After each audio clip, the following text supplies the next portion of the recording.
ইসমাইলকে জবাই করার জন্য বাবা এবার রেডি হয়ে গেলেন।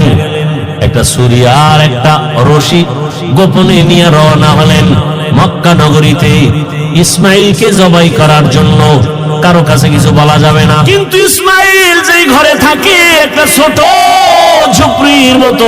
ইব্রাহিম নবী যত কদম বাড়ায় কলিজাটা কেমন যেন ফেটে যাইতেছে, মায়া আর মায়া চুম্বকের মতো। আমার কলিজার এত আদরের সন্তানের এতদিন আমি পাই নাই। যত সামনে যায় তত ইব্রাহিমের কলিজাটা দুর্বল হয়ে যায়। ঘরের দরজায় ইসমাইলের পাইয়া ডাক দিছে, বাবা আসো। কিন্তু ইসমাইল চিনে নাই লোকটাকে। ঘরের মধ্যে দৌড় দিছে, আল্লাহর নবী সালাম দিলেন, আসসালামু আলাইকা ইয়া আহলাল বাইত। ঘরের মধ্যে ঢুকে যখন হাজেরা দেখলো, সালাম নিয়ে কান্না শুরু করলো, চোখের পানি, হৃদয় হৃদয় ভাঙ্গা কান্না। ইসমাইলের মা কয়, চিনোনি বাবা? এই তোর বাবা ইব্রাহিম। বাবার কাছে যাও, দূরে থাকিও। মালিকের কঠিন পরীক্ষার ইসমাইল, এই তোর বাবা নবী ইব্রাহিম। বাবা সন্তানের পাইয়া বুকে জড়াইয়া কান্নার আওয়াজ, এমন মায়ার কান্না শুরু হয়ে গেল। নবী আবার চিন্তা করলেন, না জানি আবার মায়ার কারণে পরীক্ষায় ফেল করি। নবী বললেন, হাজেরা দেরি করার সময় নাই, জবাই করতে নিব তাও তো বলা যাবে না। নবী কৌশল করে বললেন, ও হাজেরা, ইসমাইলের সুন্দর করে সাজাইয়া দাও, মালিকের দাওয়াতে যাব। মা হাজেরা তো ভাবছেন দুনিয়ার কোন মালিক দাওয়াত দিছে সেখানে যাবে। মা হাজেরা বুঝতে পারেন নাই যে আসল মালিক দাওয়াত দিয়েছে। মা হাজেরা এতটুকু বুঝা দুনিয়ার মালিকের দাওয়াতে যাবে, বাবার সাথে যাবে। মা বড় আনন্দিত হয়ে ইসমাইলের এমন সুন্দর করে সাজায় দিলেন। এবার ইসমাইলের নিয়ে বাবা রওয়ানা। বাবা সামনে হাঁটে, ইসমাইল পেছনে পেছনে হাঁটে। মা দুঃখিনী দরজার কিনারায় দাঁড়ায় দাঁড়ায় সন্তানের দিকে তাকায় থাকে। মা হাজেরা ইসমাইলের বিদায় দিয়া তাকায় তাকায় কান্না করে। ইব্রাহিম নবী পিছনে তাকায় না, তাকাইলে মায়ার কারণে পরীক্ষায় পাশ করা যাবে না। ইসমাইলও আনন্দে আনন্দে যখন বের হয়ে যাচ্ছে, শয়তানের মাথা গরম হয়ে গেল। এই পরীক্ষায় যদি ইব্রাহিম পাশ করে, দুনিয়াওয়ালারা বহু বিধর্মী মুসলমান হবে। কেমনে পরীক্ষায় ফেল করানো যায়? হাজেরাকে একটু ধোকা দেই। হাজেরারে গিয়া ধোকা দিয়ে কয়, হাজেরা, ইসমাইলের কোথায় ছাড়লা? কয়, মালিকের দাওয়াতে গেছে। বলে, কোন মালিক? বলে, দুনিয়ার কোন বাদশা। কয়, না না, আমি জানি আল্লাহ দাওয়াত দিছে। কেন? হাজেরাকে বলে জবাই করার জন্য। হাজেরা ডাক দিয়ে কয়, রে শয়তান, তুই আমাকে ধোকা দিস না। একটা বাবা হইয়া কোনদিন সন্তানের জবাই করতে পারে না। যখন এই কথা বলছে, শয়তান ডাক দিয়ে কয়, আল্লাহ হুকুম করছে জবাই করার জন্য।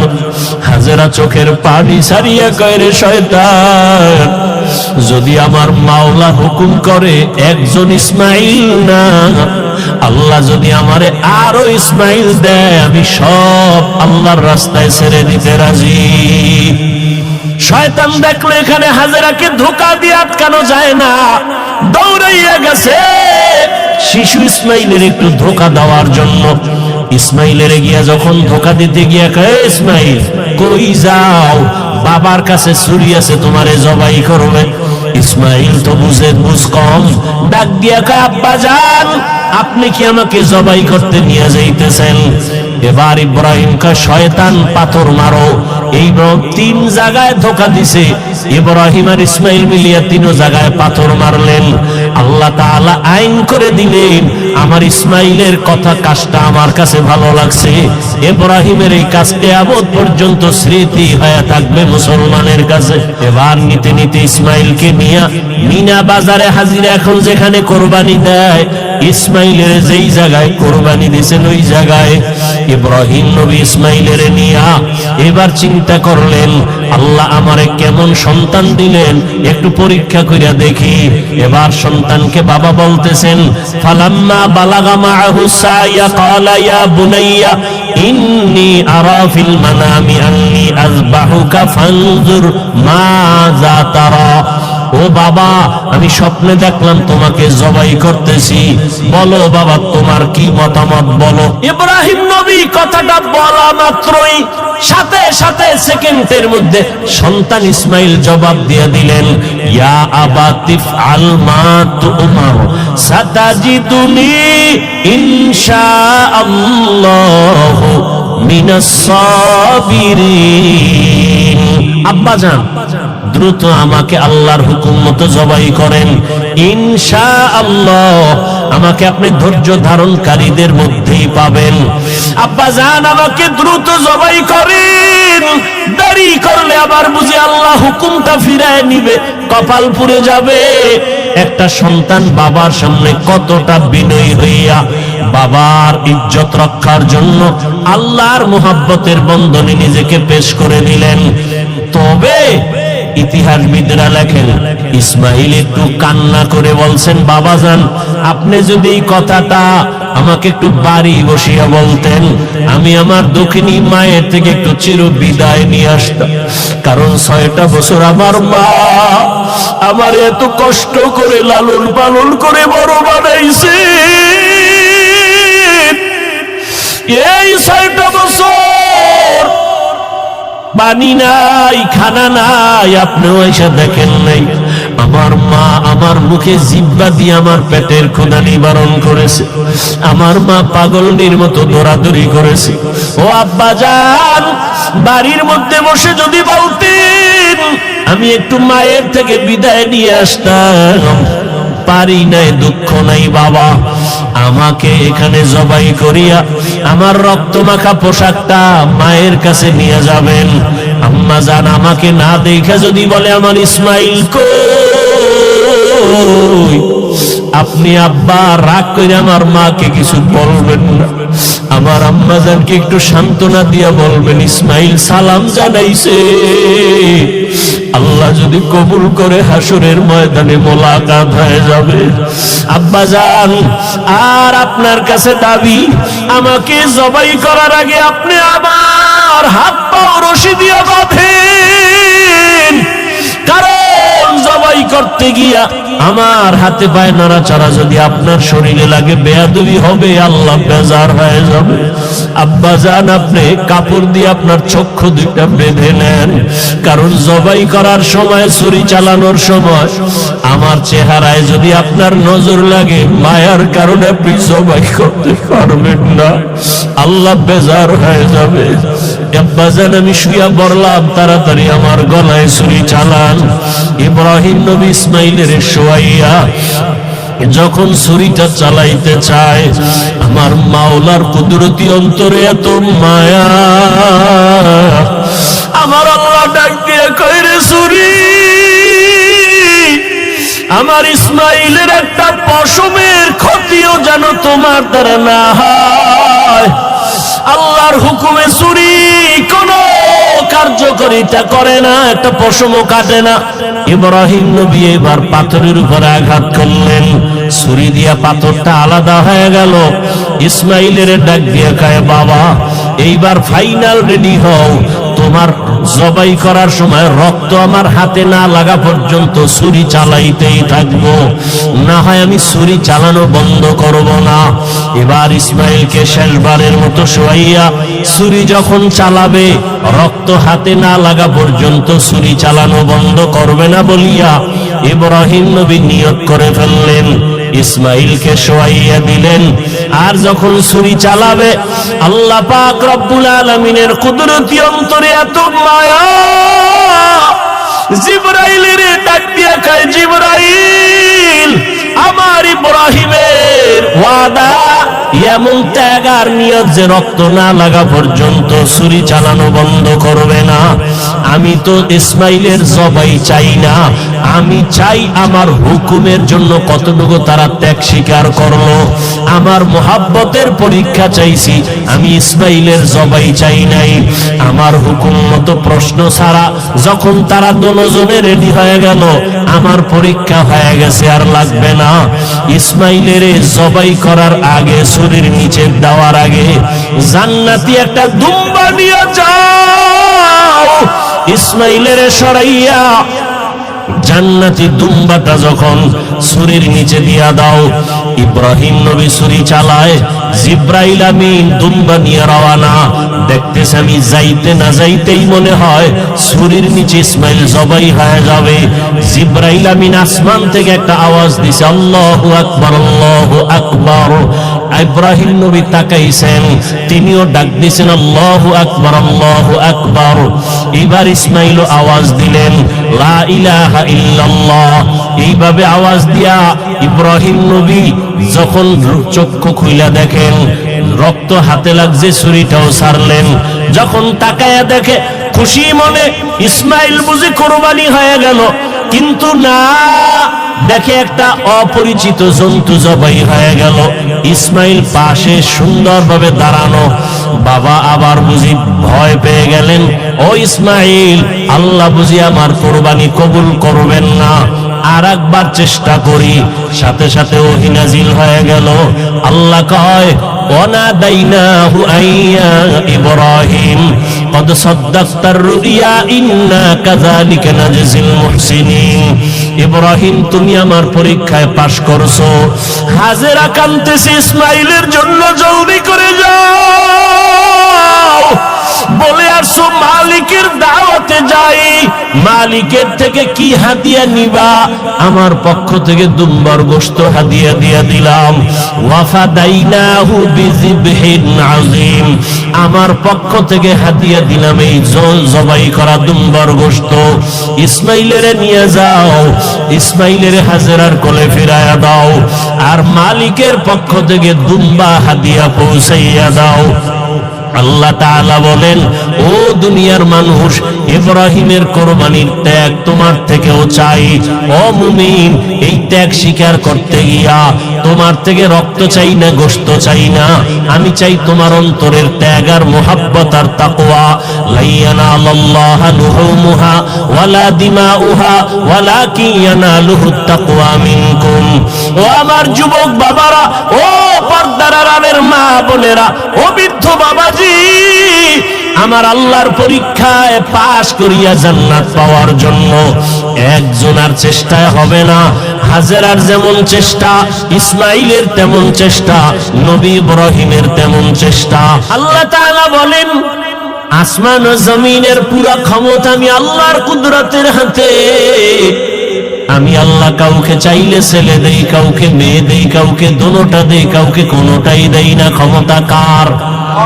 কাদের কুদরত দারি বার কামাল, আনতা রব্বি আনতা হাসবি যুল জালাল। তুহি কাদের জলিলুল্লাহ জাহাদার, বাহর হালে তুহি মেরা নেগাহদার। নমরুদ আজরকে বানায় দিলেন ডাইরেক্টর। স্বামী আর স্ত্রী এক জায়গায় ঘুমাতে পারবে না। ছেলে সন্তান যদি আসতে চায়, জবাই করে দাও। জন্ম নিয়ন্ত্রণ। আল্লাহ পাক বলেন, আমি যাকে দুনিয়ায় পাঠাবো, দুনিয়ার কোন কৌশল তাকে ফিরাইয়া রাখার ক্ষমতা নাই। আল্লাহর সাথে পাল্লা দিয়ে নমরুদ পারছে, ফেরাউন পেরেছে। কোটি টাকার মালিকই দেখো, অভাব হয় না দূর। গরিবে ঘুমায় আরাম করে মনটা বাহাদুর। ফেরাউনের লাশটা দেখো মিশর জাদু ঘরে, খায় না মাছি, খায় না মাটি, পোকা মাছি সবাই ঘৃণা করে। হৃদয়ে থাকিবে যার নম্রতা সাদা, রহমত আসিবে সেথা প্রভুর ওয়াদা। বড় বড়াই থাকলে দিলে রহমত আসবে না, নিজেকে নিজে ছোট মনে করিও সদা। উঁচু জমিন থেকে পানি নিচু জমিনে যায়, তেমনি খোদার রহমত আসে নম্রতার হৃদয়। ভোগবিলাসের বাড়ি গাড়ি পরে রবে সব, ভোগবিলাসের বাড়ি গাড়ি পরে রবে সব। থাকতে সময় স্মরণ করো আল্লাহ আমার রব, থাকতে সময় স্মরণ করো আল্লাহ আমার রব। আল্লাহ তাআলা যাকে পাঠাবেন কেউ ফিরায় রাখার ক্ষমতা নাই। আল্লাহ যাকে সন্তান দিবেন হাজারো ট্যাবলেটও যদি ব্যবহার করে সন্তান ফিরাতে পারবে না। জমিনের মধ্যে বান্দা যত কৌশল করবে, 10 বছর আগের থেকে তো আমরা দেখতেছি সন্তান কমাও কমাও কত স্লোগান, এই কমাও কমাও ফাটি কইরা কত মানুষ বেতন খাইয়া সংসার চালায়, আছে না নাই? কিন্তু আমার মাওলার সাথে পাল্লা দিয়া কেউ আগাতে পারে নাই, জনসংখ্যা বেড়েই চলছে। আল্লাহ বলেন রিজিকের মালিক আমি, জনসংখ্যা বেড়েছে রিজিকও বাড়িয়ে দিয়েছি আমি আল্লাহ। মুরব্বীরা একটু জানা থাকলে জবাব দিবেন, 1% জায়গায় 20-30 বছর আগে যেই পরিমাণ ধান হইতো এখন কি কম না বেশি? কে বাড়াইছেন? সরকার। কে বাড়াইছেন? ওয়াতারযুকু মান তাশাউ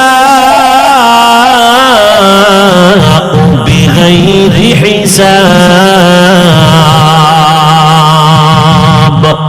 गर तवक्कुल मी कोनी हर सुबह शाम, मेरा सानद रिश्ते तू अज़ला मकाम जुज़बा हक़ची ज़े मखाज़ इंसुजा फज़ले उआ मस्ते दर जुमला जहां।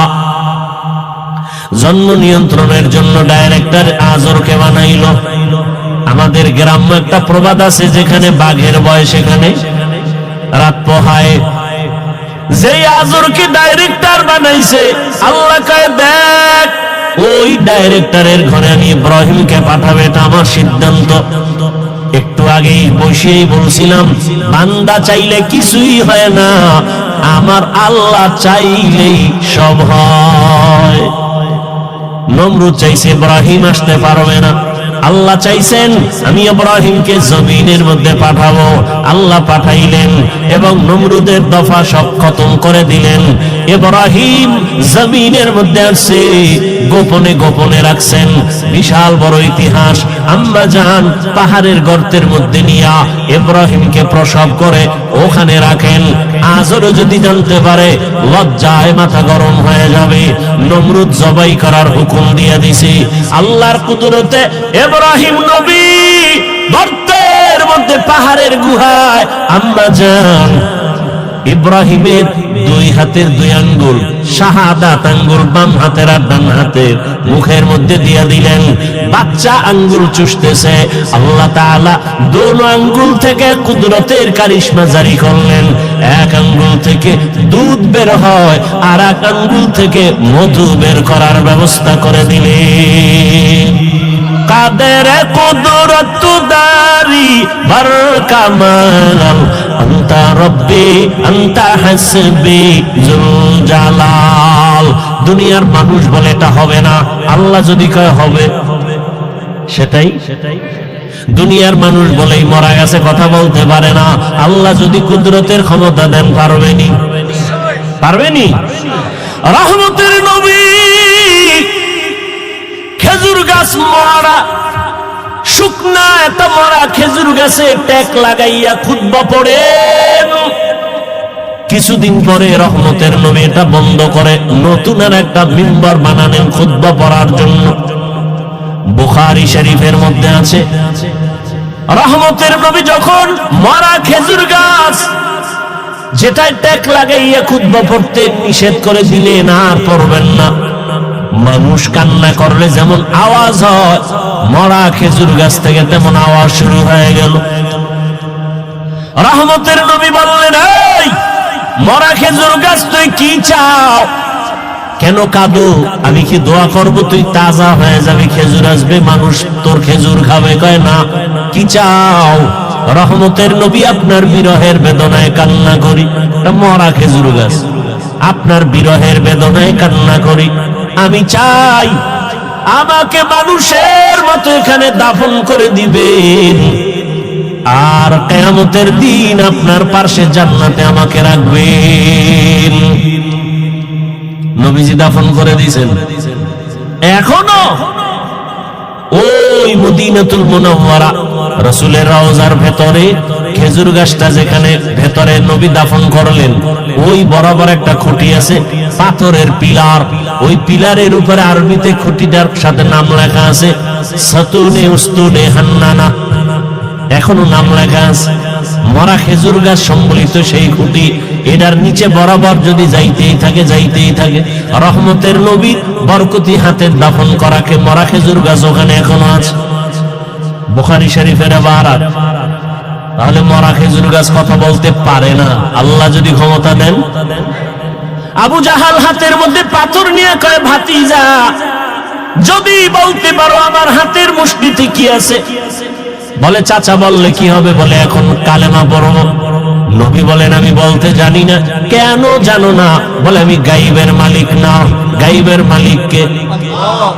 কুল লা ইয়ালামু মান ফিস সামাওয়াতি ওয়াল আরদিল গায়বা ইল্লাল্লাহ। হে নবী, আপনিই বলে দেন, আসমানের বাসিন্দারা কেউ গায়ব জানে না, জমিনের বাসিন্দারা কেউ গায়ব জানে না, একমাত্র কে জানেন? নবী বললেন, হাতের মুষ্টিতে কি আছে? একটু আওয়াজ দাও। সাথে সাথে পাথরগুলো কালিমায়ে শাহাদাতের আওয়াজ দিল। সুবহানাল্লাহ। আবু জাহিল কত বড় বেঈমান, পাথরগুলো মাটির মধ্যে ফালায় বলে, মুহাম্মদ তুমি বড় জাদুকর, কপালে কি নেই? হেদায়েত নাই। আজরের ঘরে ইব্রাহিম, আস্তে আস্তে আজরের ঘরে আসিয়া ইব্রাহিম বড় হয়েছে। ইতিহাস অনেক বড়, আমি সংক্ষেপে বলে আসতেছি। যখন আদম আর ইব্রাহিম বড় হয়ে গেলেন, কেউ এসে তাকে বয়ান দেয় না এক আল্লাহর ইবাদত করো। নিজে নিজে নিজে নিজে আল্লাহর পরিচয় লাভ করলেন। সব কথা কোরআনে হাকিমের মধ্যে আছে। বাবাকে দাওয়াত দিতেছে, বাবাও মানে না, নমরুদেরও দাওয়াত দেয়, মানে না। নমরুদ উল্টা পাল্টা প্রশ্ন করে, ইব্রাহিম নবী জবাব দেন। এক পর্যায়ে দেখলো এই ইব্রাহিম তো আমার সব কিছু ধ্বংস করে ফেলবে, তাহলে তাকে বড় হওয়ার আগেই, বাড়াবাড়ি করার আগে তাকে মেরে ফেলতে হবে। অগ্নিকুণ্ড সাজাইয়া ওই আগুনের মধ্যে ইব্রাহিমকে ফেলবে। অগ্নিকুণ্ড সাজাইয়া ইব্রাহিমকে আগুনে ফেলতে গিয়া যখন ইব্রাহিমকে অনেক প্রচেষ্টা চালাইল, চরক গাছ বানাইল, রশি লাগায় টেনে ফেলবে, কারণ আগুনের এত তাপ, কাছে কেউ যেতে পারে না। ওই গাছের সাথে চরকার মতো ঘুরায় ঘুরায় আগুনে ফেলবে, কিন্তু পারে না। গাছও ঘুরে না, রশি টানেও নড়ে না। কি করা যায়? ব্যর্থ হয়ে যাবে নমরুদ। শয়তান এসে পরামর্শ দেয়, এই মুহূর্তে যদি ইব্রাহিমের পরনের কাপড় খুলে দাও, রহমতের ফেরেশতা চলে যাবে, ইব্রাহিমকে আগুনে ফেলে দেওয়াটা সহজ হবে। আর এক বর্ণনায় আছে, ঐতিহাসিকগণ বলেন, নমরুদ বলছে, শয়তান পরামর্শ দিছে, এই মুহূর্তে ইব্রাহিমের সামনে যদি উলঙ্গ নারীদের দিয়া নাচ গান করতে পারো, রহমতের ফেরেশতা থাকবে না, ইব্রাহিমের আগুনে ফেলাটা সহজ হয়ে যাবে। নমরুদ নাচ গানের ব্যবস্থা করলো, উলঙ্গ নারীদের নাচ, অথবা ওই যে ইব্রাহিমকে উলঙ্গ করবে, এই কথা যদি মানতে যায় তো নমরুদ বলে ইব্রাহিমের পরনের কাপড় কে খুলবে? কেউ সাহস পায় না। আরে আল্লাহ ওয়ালা যারা, আল্লাহর প্রিয় পাওয়ার ওয়ালা যারা, এদের কিচ্ছু নাই, চলেও সাদা সিধা, কিন্তু বড় বড় সন্ত্রাসীরা যখন তার সামনে যায় মোমের মতো দুর্বল হয়ে যায়। এটাকে বলা হয় রহব। আমার রাসূলকে আল্লাহ রহব দান করেছিলেন। বহু অমুকের ফাটায় দিবে, এই করবে সেই করবে, আল্লাহ ওয়ালাদের ব্যাপারে যারাই যত বেয়াদবি করে সামনে আসলে তওবা করতে বাধ্য হয়ে যায়। এটা আল্লাহর কুদরতি একটা পাওয়ার। তো ইব্রাহিমের পরনের কাপড় কে খুলবে, উলঙ্গ কে করবে? কেউ সাহস করে না। বাবা আজর রেডি হয়ে গেল। ইব্রাহিমের সামনে গিয়ে যখন দাঁড়াইছে উলঙ্গ করার জন্য, ইব্রাহিম চোখের পানি ছেড়ে কাঁদেন আর বলেন, হে বাবা, সন্তান বিপদে পড়ে বাবা গিয়া উদ্ধার করে, তুমি আমার জন্মদাতা বাবা, এই হাজারো মানুষের সামনে আমাকে উলঙ্গ করে লজ্জা দিও না। শুধু তাই না, তুমি তো দেখো না আসমানের ভেতরে লক্ষ লক্ষ ফেরেশতা আমার সহযোগিতায় দাঁড়ানো আছে। বাবা শুনে নাই। এক পর্যায়ে ইব্রাহিমকে যখন আগুনে ফেলা শুরু হয়ে গেল, জিবরাইল আমিন কানের সাথে মুখ লাগায় বলেন, ও আল্লাহর খলিল, কোন সাহায্যের প্রয়োজন আছে কিনা? ইব্রাহিম আল্লাহর এমন পরীক্ষায়, কঠিন কঠিন পরীক্ষায় পড়েছেন, প্রত্যেকটা পরীক্ষা আল্লাহ পাশ করায় দিয়েছেন। এখানেও একটা পরীক্ষা। যদি বলতেন হ্যাঁ সাহায্য লাগবে, তাহলে গায়রুল্লাহর মুখাফিকি হয়ে গেল। ইব্রাহিম নবী বললেন, না, আমি এমন মালিকের গোলাম, আমার কোন সাহায্যের যদি প্রয়োজন হয়, আমার আল্লাহ তো অন্ধ না, তিনি দেখতেছেন, প্রয়োজন হলে তিনি আমার সাহায্য করবেন। আগুনে ফেললো। আল্লাহ আগুনকে হুকুম দিলেন, কোরআনের আয়াত, কুলনা ইয়া নারু কুনি বারদাও ওয়া সালামান আলা ইব্রাহিম। আগুন ঠান্ডা হয়ে গেল। নমরুদ কয় দূরে বইয়া, এই আগুন, তোর শক্তি কই? ইব্রাহিমের মতো বান্দাটারে জ্বালাতে পারো না? তোর গোষ্ঠী শুদ্ধ সব সাইজ করতে পারি, কিন্তু ইব্রাহিম যার কথা শুনে আমিও তার কথা শুনি। ইব্রাহিম যার গোলাম, আমিও তো সেই রবের কথা শুনি। রব আমাকে হুকুম করেছেন ইব্রাহিমের একটা পশমের যেন ক্ষতি না হয়। আমার শক্তি দুর্বল হয়ে গেছে। আবার আমার রব যদি হুকুম দেয় আমেরিকার সব আমি আগুন দিয়ে জ্বালায় দিতে পারি, সে ক্ষমতা রব আমারে দিলে 1 সেকেন্ডের বিষয়। এরে নবীরা আশিক, দীর্ঘদিন ইব্রাহিম নবী আগুনের মধ্যে ছিলেন, একটা পশমের ক্ষতি পর্যন্ত হয় নাই। দেখছেননি আল্লাহ পারেনি সব। আপনি তো মনে করেন পানির মধ্যে পড়লে মরে যাব, আর সেই পানির মধ্যে মাছের পেটে ইউনুস নবীর আল্লাহ রাখছেননি? সে আল্লাহ এখন নাই। সেই আল্লাহর উপরে ভরসাটা কই? ইউনুস নবী মাছের পেটে গিয়েও তো আমার মালিকের ভুলেন নাই। আল্লাহ বলেন যে আমাকে ভুলবে না, আমিও তাকে ভুলি না। মাছের পেটে পানির ভেতরে একেবারে অন্ধকারে আবার সশরীরে ফিরিয়ে দিলেন। আগুনের মধ্যে ইব্রাহিম খুব আনন্দ, পশম জ্বলে না। দেখছেননি? এরাও মানুষ, আমরাও। আগুন তাদের ভয় করে, আর আমরা কেমন মানুষ আগুনকে ভয় করি। আমরা পানিরে ভয় করি, পানি তাদের ভয় করে। আমরা বাঘরে ভয় করি, আর কেমন মানুষ বাঘ তাদেরকে ভয় করেন। এরাও মানুষ, আমরাও মানুষ। এই জন্য শুরুতে বলছিলাম সূরাতে আমরা মানুষ, কিন্তু আমাদের চরিত্র এত খারাপ, কোরআনের আয়াত অনুযায়ী আমরা পশুর থেকেও খারাপ, অথচ দাবি তো করি মানুষ। এজন্য ওলামায়ে কেরাম লিখছেন, বক্তা হওয়া সহজ, পীর হওয়া সহজ, ডাক্তার হওয়া সহজ, মানুষ হওয়া বড় কঠিন।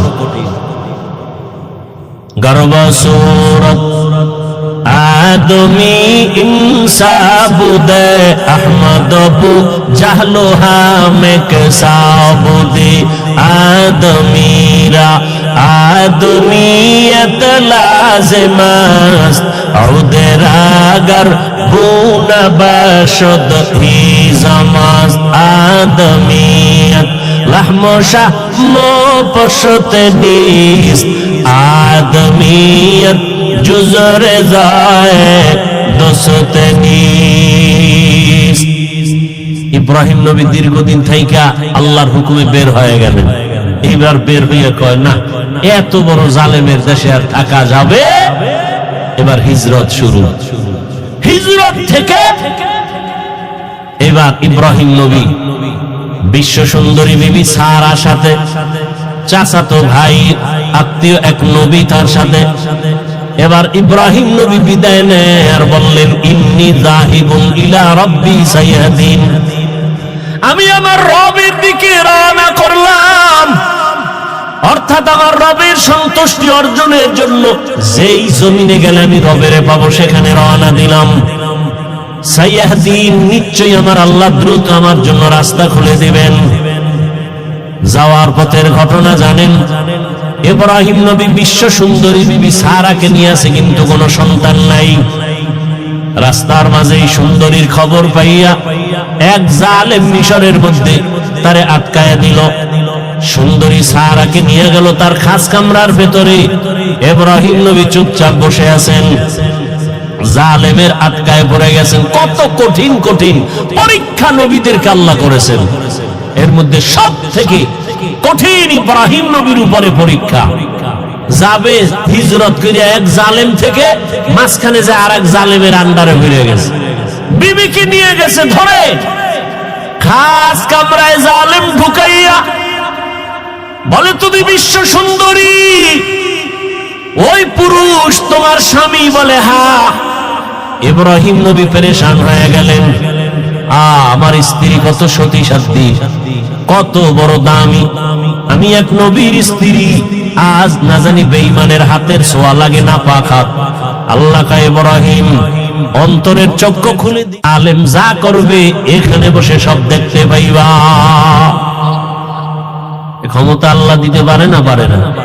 এরকম পাওয়ারওয়ালা বান্দা আছে না নাই? এই পাওয়ারের নাম কোরআনের ভাষায় ফুরকান।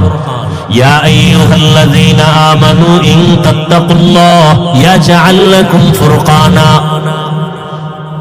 তাকওয়ার উপরে যারা মজবুত হয়ে চলবে, আল্লাহ বলেন আমি তাদেরকে ফুরকান নামের এক পাওয়ার দান করব। মা মা'নাল ফুরকান হুয়া নূরুম মিন ইলাহি, আল্লাহর একটা নূরের আলো। হাদিসের ভাষায় পাওয়ারের নাম ফেরাসাত। ক্বালা রাসূলুল্লাহ সাল্লাল্লাহু আলাইহি ওয়া আলিহি ওয়াসাল্লাম, ইত্তাকু ফিরাসাতাল মুমিন ফাইন্নাহু ইয়ানজুরু বিনূরিল্লাহ। আল্লাহর প্রিয় বান্দা মুমিনের ফেরাসাতের পাওয়ারকে তোমরা খুব ভয় করিও, কারণ তুমি যা দেখো তার থেকে তারা অনেক কিছু দেখেন। চামড়ার চোখ দিয়ে দেখেন না, নূরের আলো দিয়ে তারা দেখেন। ওমরে ফারুক খুতবা দিতেছেন জুমার মসজিদে নববীর ভেতরে। খুতবার মাঝে হঠাৎ একটা অপ্রাসঙ্গিক একটা চিৎকার দিয়ে আওয়াজ দিলেন, ইয়া সারিয়াতাল জাবাল, ইয়া সারিয়াতাল জাবাল, ইয়া সারিয়াতাল জাবাল। এই সারিয়া, পাহাড় পাহাড় পাহাড়। মদিনাতুল মুনাওয়ারায় ওমর আওয়াজ দিলেন, এই সারিয়া, সামনে পাহাড়। সারিয়া কই? বলে মদিনা। ওমর যেখানে আওয়াজ দিছেন সেখান থেকে 2000 কিলোমিটার দূরে ইরানে যুদ্ধ করে। সারিয়াকে জিজ্ঞাসা করা হলো এক সময়, এই সারিয়া, মদিনাতুল মুনাওয়ারা থেকে 2000 কিলোমিটার দূরে ইরানে যুদ্ধ করেছো, ওমরের আওয়াজ শুনছো? বলে হ্যাঁ। কেমন শুনলাম? কাছে বসে বললে যেমন শুনি তেমনি শুনেছি। নাম ফেরাসাতের পাওয়া। ইব্রাহিম নবী দেখতেছে জালেম বিশ্ব সুন্দরী বিবি সারাকে খাস কামরায় নিয়া প্রথমে লোভালোক দৃষ্টি দিয়া হাতটা যখন বাড়াইছে সাথে সাথে হাতটা বাঁকা হয়ে গেছে। রাখে আল্লাহ? আহা, আল্লাহ এখনো পারেন, এখনো পারেন। আপনারা জানেন, এই ফেসবুকের মুরিদেরা শুনো, মনে নাই তোমার দুনিয়ার আকাম দেখো, ভালো ভালো জিনিস দেখো না। কয়েক বেশি হয় নাই, বছর 2 হয়েছে কিনা সন্দেহ, লন্ডনে একটা সেমিনার হয়েছিল, সমস্ত ধর্মের মানুষ সেখানে বসা। গোল টেবিলের সেমিনারে একজন ভিন্ন ধর্মাবলম্বী প্রশ্ন করল মুসলমানদের একজন লিডার, ধর্মযাজক, একজন বুজুর্গ ওলিয়ে কামেল, যাই তোমাদের নবী তোমাদের ধর্মে বলছে, হাদিসে আছে একটা খেজুর আছে, ওই খেজুরটা খাইয়া বিষ পান করলে ক্রিয়া হয় না। মুসলমান বলে হ্যাঁ আছে তো। এটা কি সত্য? বলে হ্যাঁ সত্য। দেখাবা? বলে পারবা? পারবো। দাও। আজোয়া খেজুর সামনে নিয়ে আসাও। আজোয়া খেজুর 2-3-7টা খাইয়া এবার বিষ দিল তার সামনে, হাউজের ভেতরে বিষ পান করলো। বিষ পান করে দিব্যি আরামে বসলেন, মিটিং চালাইলেন। বিন্দু থেকে বিন্দু বিষ তার ভেতরে গিয়া কোনো ক্রিয়া করলো না। কুদরত কার? ভাইরা আমার, আল্লাহ তো এখনো হেফাজতের দরজা খুলেছেন। সিলেটের জমিনে শাহজালাল রাহমাতুল্লাহ আলাইহি গৌর গোবিন্দের মোকাবেলা করতে গিয়ে কোনো বেতের বাড়ি লাগে নাই, অস্ত্র লাগে নাই। পুঁজি ছিল তাহাজ্জুদের আযান, নামাজ আর চোখের পানি, আর ফজরের নামাজের আযান। কই সেই তাহাজ্জুদ? কই? নাই তো নাই। একদল বলে এত আমল লাগে না, এত আমল লাগে না, অথচ আল্লাহ কয় আমি দুনিয়ায় মানুষ পাঠাইছি আমল করার জন্য। দেখেন তো কারবার কেমন, ফিতনায় পড়ে গেছে গোটা সোনার বাংলা। বুঝাবো কিভাবে? বুঝতেও চায় না, কপাল এত খারাপ হইছে, বুঝতেও চায় না। মনের উল্টা হইলেই আর বুঝতে চাইব না, নফসের গোলাম হয়ে গেছে। আমাকে বলেন, এই যে এখন সামনে হজ আসতেছে না, কথা বলেন না কেন ভাই? ওখানে সারা দুনিয়ার মানুষ আর যায় না? যায় না। বিভিন্ন কোয়ালিটির মানুষ সেখানে। আপনারা জান নাই, যারা গেছেন দেখছেন, নামাজের টাইম কত লাইনের মানুষ। কেউ বুকে হাত বেঁধে দাঁড়ায়, কেউ নাভির নিচে, কেউ হাত সাইডে দিয়ে খাড়ায় রয়েছে, কেউ আবার মোবাইলে নামাজের ভিতর কথাও কয়, নামাজের ক্ষতি হয় না, কথা টথা কইয়ে নামাজের ভিতরে আছে। কেউ আবার কোরআন শরীফ মাটি রাইখা পাও দুইটা এভাবে ছড়াইয়া দিয়া, হাত দিয়া মাটির মধ্যে হেলান দিয়া কোরআন মাটিতে রাইখা পড়ে। কেউ আবার জোরে আমিন বলে, কেউ আবার আস্তে আমিন বলে, কেউ আবার সেজদায় যাওয়ার সময় মাটির মধ্যে সেজদা দেয় না, পকেট থেকে একটা কাঠের টুকরা বের করে কপালের নিচে দিয়ে কাঠের উপরে সেজদা মারে। সারা দুনিয়ার মানুষের এত কোয়ালিটির মানুষ, এত লাইনের। ও জলদি এলাকার জ্ঞানী মুসলমান, একটু জবাব দেন, এত লাইনের মানুষ যে মসজিদে নববীতে নামাজ পড়ে, বাইতুল্লাহ কোনো ঝগড়া আসেনি?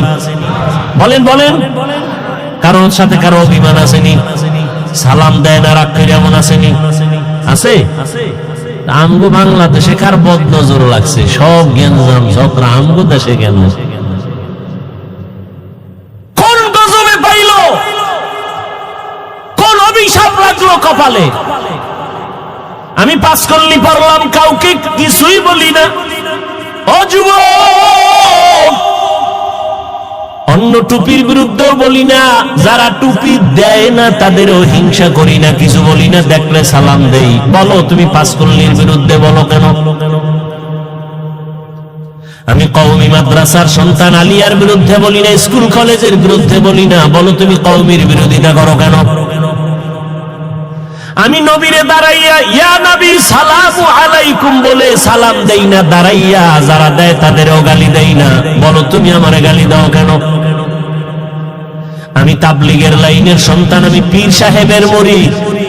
যারা পীরের কাছে যায় না, তাবলীগে যায় না, তাদের গালিও দেই না, হিংসা করি না, দেখলে সালাম দেই। বলো তুমি তাবলীগের বিরোধিতা করো কেন?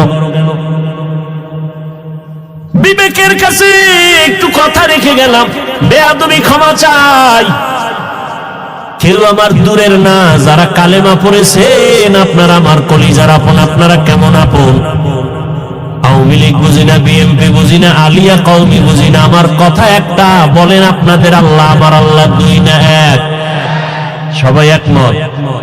আপনাদের নবী আমার নবী, সত্য কথাটা স্বীকার করেন। আপনাদের কোরআন আমার কোরআন, আপনাদের কাবা আমার কাবা, আপনাদের কালেমা আমার কালেমা, আপনাদের ধর্ম আমার ধর্ম। দুনিয়াতে জন্ম নিছি সিস্টেম আপনাদের আমার, নাকি জলদি এলাকার মানুষ জন্ম সময় লুঙ্গি পরে আসে? সবার কোয়ালিটি এক, বিদায় বালা কাফনের সংখ্যা হবে আলাদা। কে ধনী, কে গরিব, কে আলেম, কে মূর্খ, সবার বেলায় কাফন হবে তিনটা। আরে এক টাকাওয়ালার সম্মানে একটা কাফন কেউ বাড়াইয়াও দিবে না। এক রিক্সাওয়ালা মরে গেলে গরিব হওয়ার কারণে একটা কাফন কেউ কমাইয়াও, কালার হবে আলাদা। হুজুরদের কাফনের কালার একরকম, আপনাদেরটা আর এক রকম। কালারও কি কালার? এই বুঝা কও, সাদা। তাহলে কালার নিয়ে ঝগড়া কেন? কালার লইয়াও ঝগড়া কেমন গজবে ধরছে? কালার লইয়াও ঝগড়া আছে না নাই? ইন্তেকালের সময় সবার কাফনের কালার হবে এক। কি কালার? লেখা থাকবে উপরে বড় হুজুরের লাশ, এমপি সাহেবের লাশ, কে ধনী, কে গরিব, কে হুজুর না, কে ইমাম, কে মুক্তাদি, কে ডাক্তার, কে রোগী। যতই আজকে বক্তা বক্তা ভাব দেখাই না কেন, টাকার আর ক্ষমতার গরম দেখাও না কেন, সাদা কাফনে ঢুকলেই সব বাহাদুরি বন্ধ হয়ে যাবে। কবরে যাওয়ার আগেই বাহাদুরি শেষ। কবরের সাইজ কি না আপনাদের এলাকায় একটু বড়? হ্যাঁ, কবরের সাইজও সবার এক। কবরে রেখে বিদায়ের পরে প্রশ্ন হবে সবার বেলায় কয়টা? কয়টা? তোমারও যেই প্রশ্ন, আমাকেও সেই প্রশ্ন, শিক্ষকের যেই প্রশ্ন, ছাত্রকেও সে একই প্রশ্ন, নারীকে যেই প্রশ্ন, পুরুষেরও সেই প্রশ্ন। তিনটা। রবের পরিচয় দাও, ধর্মের পরিচয় দাও, রাহমাতুল লিল আলামিনের পরিচয় দাও। তাহলে আপনার আমার আল্লাহ এক, নবী এক, কোরআন এক, কাবা এক, ধর্ম এক, কালেমা এক, কাফন এক, কালার এক, কবর এক, প্রশ্ন এক। লেবাস পোশাক কেন আলাদা? আপনাদের বয়ান তো করার কোনো দরকারই পড়ে না, কারণ আপনি আল্লাহ মানেন, নবী মানেন, কোরআন মানেন, হাদিস মানেন। বয়ান তো করবো আজকে উত্তরবঙ্গে পঞ্চগড়ে, সেখানে টাকা দিয়া মুসলমানের কাদিয়ানি বানানো হচ্ছে। আজকে তো বয়ান করার বেশি দরকার চট্টগ্রামের পাহাড়ের ভেতরে গিয়া খ্রিস্টান মিশনারিরা মুসলমানের টাকার লোভ দেখায় বিধর্মী বানায়। কিন্তু ওখানে যাওয়ার সময় কই? মুসলমানের পেছনে ঘুরতে ঘুরতে ঘুরতে ঘুরতে পাগল হয়ে গেলাম। ফজরের পরেও বয়ান, জোহরের পরে বয়ান, আসরের পরে মাগরিবের পরে বয়ান। এত পাও ধরে ধরে ধরে ধরে বয়ান করি, আর পরও কেন নামাজ পড়েন না? আহ, কেমন মুসলমান! আপনার আমার আল্লাহ এক, নবী এক, সব এক, অথচ আমি টুপি খুলতে চাই না। আপনারা কেমন ভিআইপি মুসলমান যে টুপি দিতেই চান না, লজ্জা লাগে। আমি টুপি খুলতে লজ্জা পাই, আর আপনি টুপি দিতে লজ্জা পান। আমি নামাজ না পড়লে লজ্জা পাই, আপনি নামাজ পড়তে গেলে লজ্জা পান। আমি মসজিদে না ঢুকলে লজ্জা লাগে, আপনার মসজিদে ঢুকতে গেলে লজ্জা লাগে। আপনি কেমন মুসলমান হইলেন? একটু চিন্তা করেন। ও আমার কলিজার যুবক বাবারা, বেয়াদবি মাপ চাই, একটু আমাকে জবাব দাও। রহমতের নবীর আদর্শ থেকে আরো সুন্দর আদর্শ কারো কাছে আসেনি? তাল মিলেও না, সত্য বলো, বুঝা বলো। নবীজির থেকে দামি আদর্শ নাই? একজনের দাঁড়ায় যদি বলতেই পারো যে হাফিজ ভাই রহমতের নবীর আদর্শ থেকে আরেকটু ভালো আদর্শ আছে শেখ মুজিবুর রহমানের ভেতরে, তাহলে আমি আল্লাহর কসম নবীরটা বাদ দিয়া তারটা নিব।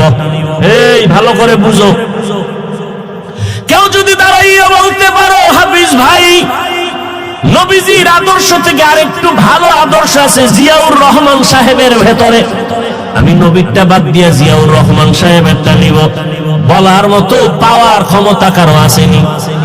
নাই তো নাই। আমার থেকে শুনো,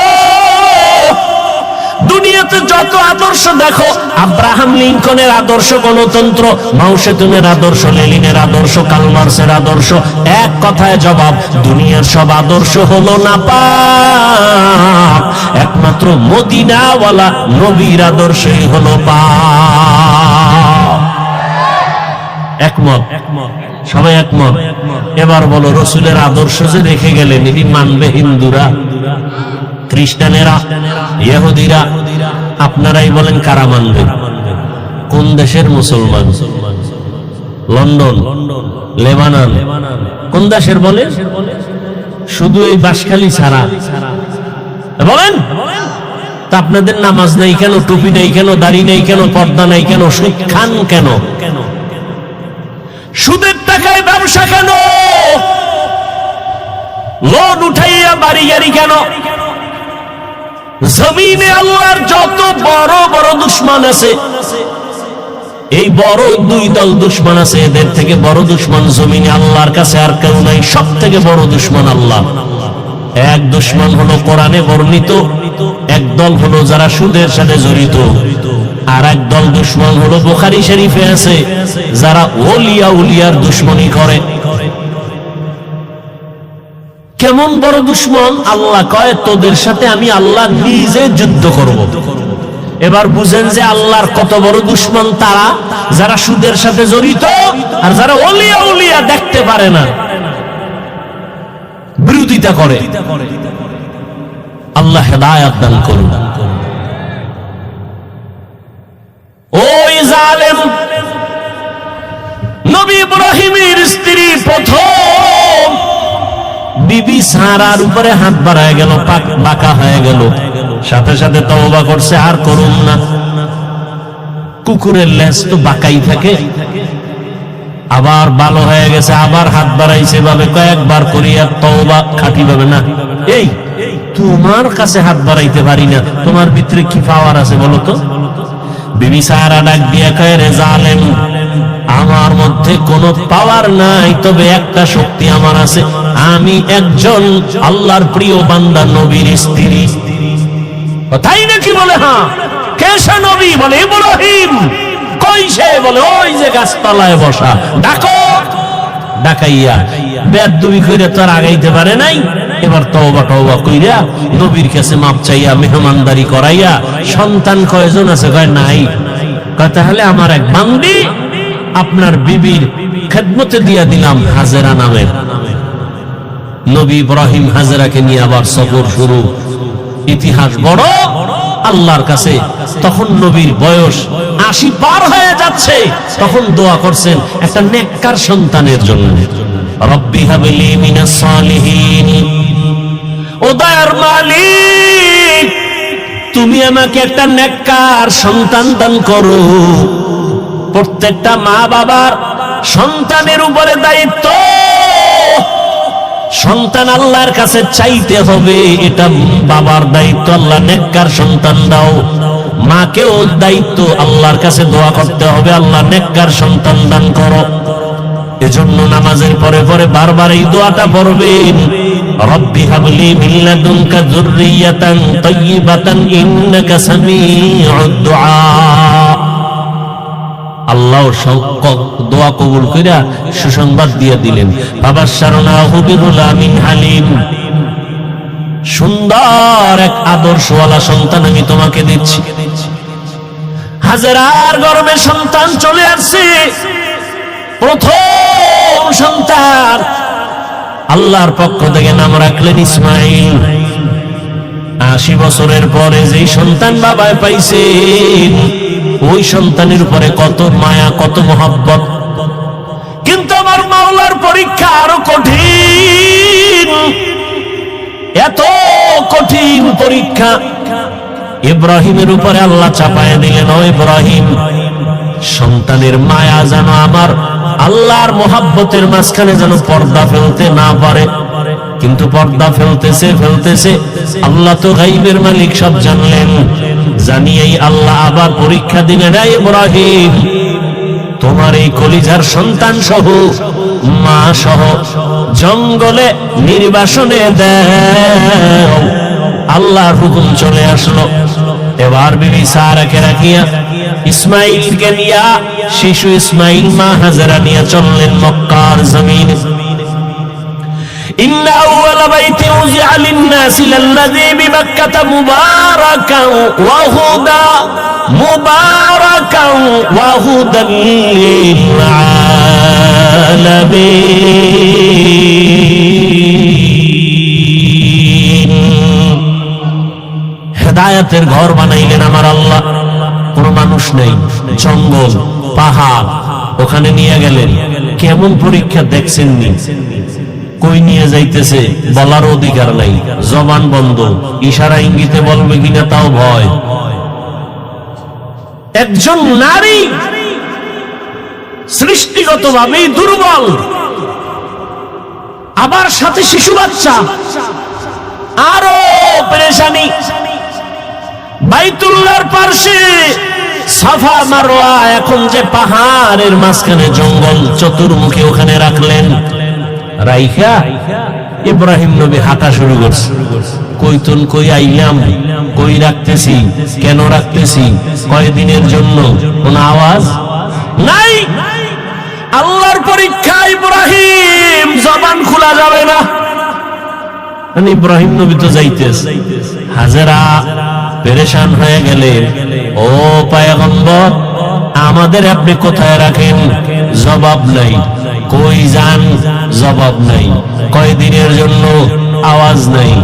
শেষ সময় পিছন দিক দিয়া মা হাজেরা ইব্রাহিম নবীর আঁচলটা ধরে বললেন, দাঁড়ান, আপনার কথা বলবেন না, ঠিক আছে, এই দেখ শেষ সময় বইলে যান।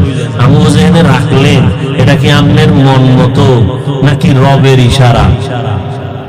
নবী এখনো জবান খুলে না, তবে ইশারায় বললেন রবের ইশারা। মাথা নাড়াইয়া বললেন, এটা রবের হুকুম। লা তাআতা লিমাখলুকিন ফি মাসিয়াতিল খালিক। খুতবায়ে হাদিস পড়েছিলাম, নবী বলেন, কোন মাখলুকের মন সন্তুষ্ট করার জন্য মালিকের সাথে কোনো বিরোধিতা করা যাবে না, অথবা আমার আল্লাহকে বেজার করে কোনো মাখলুকের খুশি করা যাবে না, হারাম। আল্লাহকে বেজার করে মা বাবারে খুশি করা হারাম। আল্লাহকে বেজার করে পীরকে খুশি করা হারাম। আল্লাহকে বেজার করে ওস্তাদকে খুশি করা হারাম। আল্লাহকে বেজার করে কোনো ব্যক্তিকে খুশি করা হারাম। দুনিয়ার সব বেজার হয়ে যাক, কোনো দুঃখ নাই, আমার আল্লাহকে বেজার করা যাবে না। ইশারায় বললেন, হ্যাঁ, রবের হুকুমে রেখে গেলাম। রেখে তো গেলেন। ইব্রাহিম নবী তো জবান বন্ধ, কোনো আওয়াজ নাই। ইশারায় বুঝাইলেন রবের হুকুম।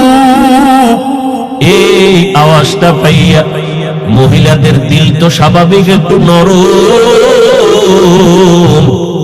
মা হাজেরা কান্না শুরু করলেন আর বললেন, ও দয়ার স্বামী,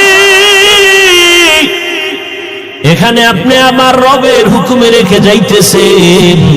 আমার বাচ্চা শিশু ইসমাইল ছাড়া কেউ নাই, মানুষ নাই, জঙ্গল পাহাড় অন্ধকার, একটু পানি আছে, এই পানি যদি না থাকে কোথায় যাব?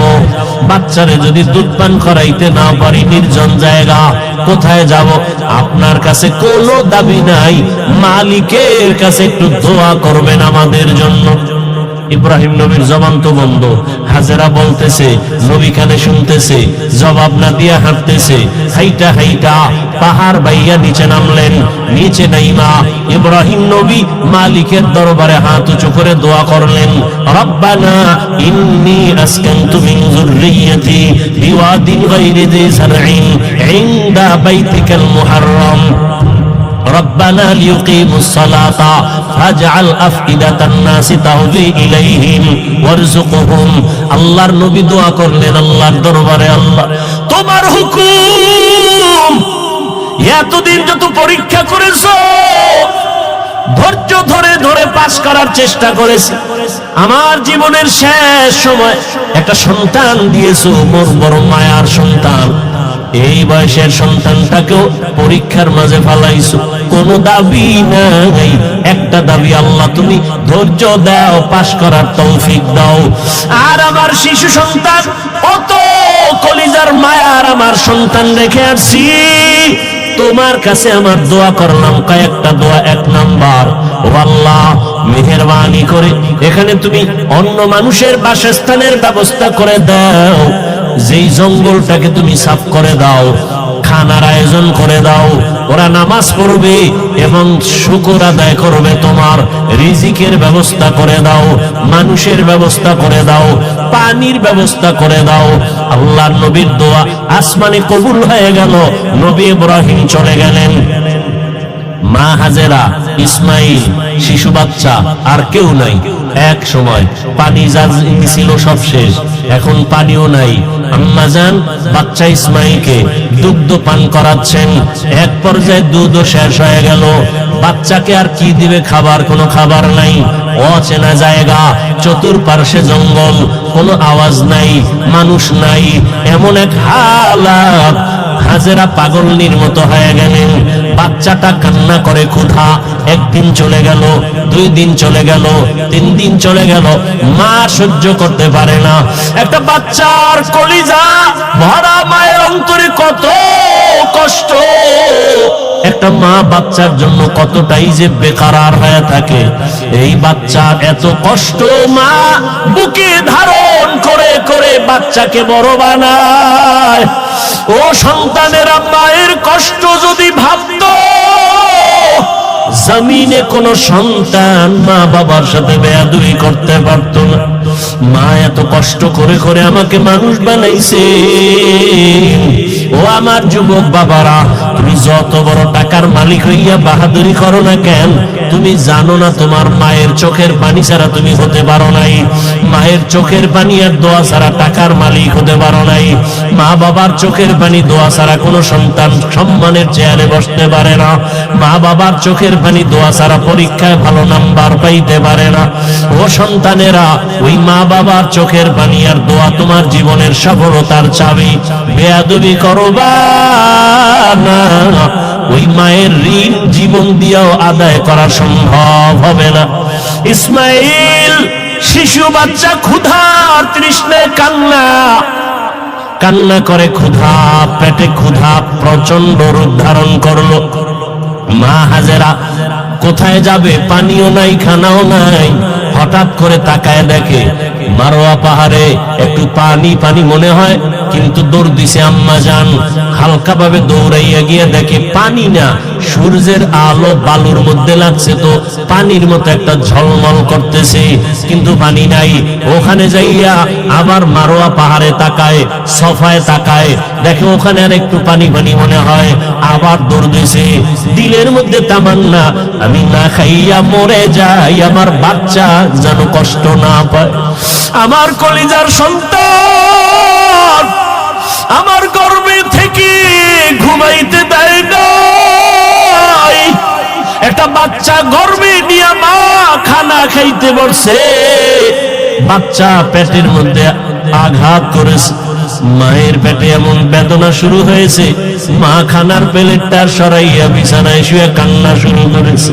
রহমতের নবী বলেন, ও নারীরা, এত মর্যাদা তোমাদেরকে দেওয়া হয়েছে, আর কিয়ামত পর্যন্ত কেউ মর্যাদা বাড়াতে পারবে না। ওই যে বাচ্চা গর্ভে নিয়া কষ্ট করে করে না খাইয়া দিন কাটাইলা, এক একটা দিন আমার আল্লাহ নারীর আমল নামায় রোজার সওয়াব দান করবেন। মা বাচ্চা গর্ভে নিয়ে রাতে ঘুমের বিছানায় গেছে, হঠাৎ করে বাচ্চা আঘাত করেছে, মা ঘুমাইতে পারে নাই, সারা রাত কান্না করে কাটাইছে। আল্লাহর নবী বলেন, একটা মা বাচ্চা গর্ভে নিয়ে রাত ঘুমাইতে পারে না, আল্লাহ তাআলা ওই মায়ের আমলনামায় কদরের রাতের সওয়াব আল্লাহ দান করবেন। এত মর্যাদা নারীদেরকে আল্লাহ দান করেছেন। আজকে যারা বলে ইসলাম নারীর অধিকার দেয় নাই, মর্যাদা দেয় নাই, এদের মতো চরিত্রহীন মুসলমান, ইসলামের দুশমন, মানবতার দুশমন জমিনে আর কেউ নাই। মা হাজেরা দৌড় দিলেন দুই পাহাড়ের মাঝে, দৌড় দিলেন কয়েকবার। এই যে দৌড় আল্লাহর কাছে খুব ভালো লাগছে। আল্লাহ পাক কিয়ামত পর্যন্ত আইন বানায় দিলেন, বিধান বানায় দিলেন। এই মক্কার হাজিরা, হজ করতে যদি যাও, আমার হাজেরা যেই পাহাড়ে 7টা চক্কর লাগাইছে, হাজি যদি হজ করতে গিয়া সফা মারওয়ায় আমার হাজেরার মতো চক্কর না দাও, আমি কোন হাজির হজ কবুল করব না। নবীজি বাইতুল্লাহ তাওয়াফ কইরা যখন চক্কর দিতে গেছে সফা মারওয়ায়, নবী শেষ বয়সের হজের সময় খুব কষ্ট লাগছে, আল্লাহর কাছে কয় মনে মনে, ও আল্লাহ, তুমি আমারে হাজেরা না দিত আমাকে কষ্ট লাগতো নি। আল্লাহ পাক জানায় দিলেন, নবী আমার কাছে ভালো লাগছে হাজেরার দৌড়, শুধু আপনি না, কিয়ামত পর্যন্ত যত মানুষ আসবে বাইতুল্লাহ হজে আসবে, এই সফা মারওয়ায় যদি দৌড় না দেয়, একজন আর হজ কবুল করা হবে না। পাগলের মতো দৌড়াও, মাওলার দরবারে গিয়া মাওলার আশিক হইয়া যাও। চুলগুলো এলোমেলো, সাবান লাগানো যাবে না, হাজি নখ বড় হয়ে গেছে, নখ কাটা যাবে না, ময়লা পরিষ্কার করা যাবে না, আতর লাগানো যাবে না, পাগল হয়ে যাও। মাওলার দরবারে পাগলামি, কার পাগল? জোরে বলো। এটা বুঝার মতো যাবো মেধা নাই, ওরাও পাগল। ওরাও কি? ওরা দুনিয়ার পাগল, ওরা আখেরাতের পাগল না। এই জন্য ওরা বুঝে না যে মাওলার পাগল কেমনে হয়। ওখানে গিয়া পাগল আমি, মাওলা পাকের মুহাব্বতের আশিক। আশিক মাশুক কি চায় সেইটাই দেওয়ার জন্য পাগল। প্রেমিকা আমার কাছে কি চায়, প্রেমিকটা খুশি রাখার জন্য তাই করে।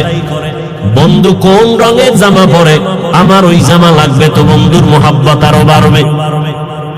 টুপি মাথায় দেওয়া যাবে না, গেঞ্জি গায়ে রাখা যাবে না, সাদা কাপড় মরার আগে মরণের কাপড় পেঁচাও। এইবার সবার এক আওয়াজ, কে ফকির, কে ধনী, কে শিক্ষিত, কে অশিক্ষিত, সবার এক পোশাক, এক আওয়াজ, সব এক দরবারের ভিক্ষুক, সবার আওয়াজ এক, লাব্বাইক আল্লাহুম্মা লাব্বাইক, লাব্বাইক লা শারীকা লাক লাব্বাইক, ইন্নাল হামদা ওয়ান নি'মাতা লাকা ওয়াল মুলক লা শারীকা লাক। আপনাদের কষ্ট হয় মনে হয়?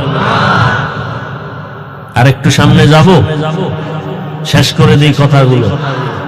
ভাইয়েরা আমার, উঠা বসা করলে মোনাজাত দিয়ে না, আমি এটা পারবো না, কারণ কষ্ট। আপনি যদি আমাকে মূল্যায়ন না করেন, আমার দরকার কি বয়ান করা? ভাইয়েরা আমার, মা হাজেরা দৌড়াচ্ছেন আর চোখের পানিগুলো পড়তেছে। ইসমাইল বাচ্চাও কান্না করে। বাচ্চা কান্না করলে দেখবেন ওদের পা গুলো লাফায়নি, দেখছেন আপ ডাউন করে, তো বাচ্চার পা লাফাচ্ছে। হঠাৎ করে পানির ফোয়ারা শুরু হয়ে গেছে। মা হাজেরা পানি দেখে একটা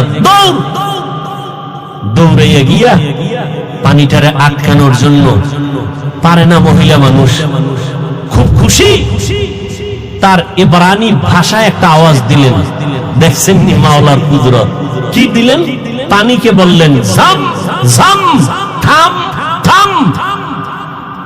আল্লাহর কাছে এই শব্দটাও কবুল হয়ে গেছে। কিয়ামত পর্যন্ত এই পানিকে কি পানি বলে? শব্দটা কার? এই মাত্র বলছি শেষ। মা হাজেরার জবানের আওয়াজ জাম জাম, থাম থাম। পৃথিবীর বিশুদ্ধ পানি। সাহাবাদের মধ্য থেকে কেউ নবীকে জিজ্ঞাসা করলেন, ইয়া রাসূলুল্লাহ, এই জমজম কূপের পানির তলা কই? Crore crore crore million trillion trillion পানি হাজী সাহেবরা নিয়ে যায়, কমে না বাড়ে না, সমান। নবী কয়, এই জমজম পানির কূপের তলা হলো হাউজে কাউসারের সাথে। আরো জোরে, কোথার সাথে? মুফাসসিরিনে কেরাম লিখেছেন, কাউসারের পানির থেকেও জমজমের মূল্য বেশি। রাসূলকে যখন মেরাজে নেওয়া হয়, নবীজি বলেন, জিবরাইল আমিন আমাকে ধইরা জমজম কূপের পানি দিয়ে ওযু বানাইলেন। ওযু বললাম, এর আগে আমাকে শোয়াইয়া চিৎভাবে শোয়াইয়া আমার বুকটাকে চিরলেন, ভেতর থেকে কলব বের করলেন, স্বর্ণের পেয়ালায় রাখলেন, ঝমঝম দিয়ে ধুইলেন, আবার ভেতরে রাখলেন, এরপরে আবার আটকায় দিলেন। রক্ত গেল না, সেলাই লাগলো না, ব্যথা অনুভব করলাম না। এইভাবে আল্লাহ আমাকে কুদরতের অপারেশন করছেন আমার জীবনে 4 বার। কয়বার? 4 বার। রাসূলের এই যে কলব বের করে ধুইলেন, কি পানি দিয়া? জমজম পানি, বরকতের পানি। আম্মাজান হাজেরা পানি আটকায় দিলেন, পানি থেমে গেল, নিজে পান করলেন। আজকে কিতাব দেখছি, আজকে নবীজি বলতেছেন, মা যদি জমজম থাম থাম না বলতেন, তাহলে পানি পুরা পৃথিবীটা সয়লাব হয়ে যেত। ইমামে আজম আবু হানিফা বলেন, আম্মাজান আমাদের জন্য রহমত, তিনি বলার কারণে আজকে অনেক পবিত্র অবস্থায় পানি আছে। না হয় জেনাকারেরা এই পানি দিয়ে গোসল করে পানি নাপাক করে ফেলত, মদখোরেরা মদ পান করে মাতাল হয়ে পানির মধ্যে ডুব দিত, পানির সম্মান কমে যেত। জমজম এমন একটা পানি, এর 25টা উপকার আছে জমজম পানির। কয়টা? এর মধ্যে একটা হলো, সাধারণ পানি পান করলে পিপাসা নিবারণ হয়, পেটের ক্ষুধা নিবারণ হয় না। জমজম পানি এমন এক দামি আল্লাহর কুদরতের পানি, এই পানি যদি কেউ পান করে, ওই পানির দ্বারা পিপাসাও মিটে যায়, পেটের ক্ষুধাও মিটে যায়। দাঁড়াইয়া কোনো জিনিস খাওয়া পান করা নবীর আদর্শের বাইরে। তবে জমজমের পানি তুমি দাঁড়ায় পান করো, এটা তোমার কোন সুন্নত আদায় হবে। দ্বিতীয় তৃতীয় হলো, জমজমের পানি এটা তোমার রোগের ঔষধ। কত পার্সেন্ট শেফা করবে, তোমার ঔষধের ক্রিয়া করবে? তোমার আকীদা বিশ্বাসের মজবুতি যত পার্সেন্ট তত পার্সেন্ট। কেউ যদি মনে করে আমি ঔষধ খাবো না, জমজম আমার ঔষধ, যতটুকু বিশ্বাস করবে অতটুকু ফলাফল। পানি পান করলেন, ইসমাইল সুস্থ হওয়া শুরু হয়ে গেল, একটা দোয়া কবুল হয়ে গেছে। কার দোয়া?